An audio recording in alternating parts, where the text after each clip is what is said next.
আজকে হচ্ছে বাসায় বানানো হচ্ছে চট্টগ্রামে ঐতিহ্যবাহী হচ্ছে মধুবাত। এটা হচ্ছে আমাদের চট্টগ্রামের মানুষরা বেশি খায়। আর এখন সিজন চলতেছে, মধুবাতের সিজন চলতেছে, তো আমরা এখন সবাই একসাথে আছি এবং অনেকগুলা হচ্ছে মধুবাত রান্না করা হচ্ছে, কারণ সবাইকে দিবে আর আমরা বাসায় সবাই খাবো ওটার জন্য।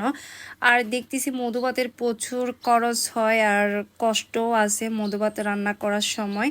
আগে ছোটবেলায় যেভাবে খাইতাম মারা রান্না করতো, এখন দেখতেছি না, অনেক কষ্ট এবং খরচও বেশি। প্রথমে হচ্ছে ভাত রান্না করতে হয়, ভাতগুলো আবার ভালো করে ম্যাশ করতে হয়, অনেক কষ্ট, মানে হাতের জুত দিয়ে শরীরের জুত দিয়ে এগুলো ম্যাশ করতে হয়।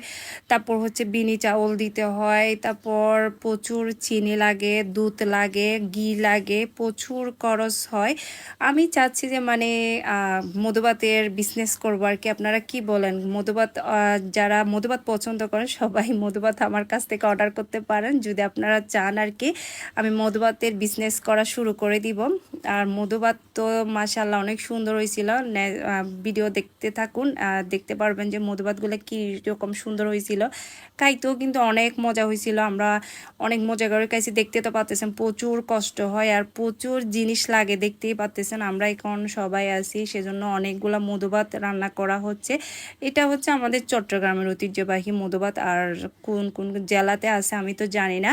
আর আপনারা কোন কোন জেলা থেকে দেখতেছেন সবাই অবশ্যই আমাকে কমেন্ট করবেন। আর হচ্ছে এখানে নারকেল, কিশমিশ, বাদামও দিতে পারে, কিন্তু আমি কিশমিশ পছন্দ করি না, ওটার বাদামও পছন্দ করি না, ওটার জন্য দেওয়া হয় নাই।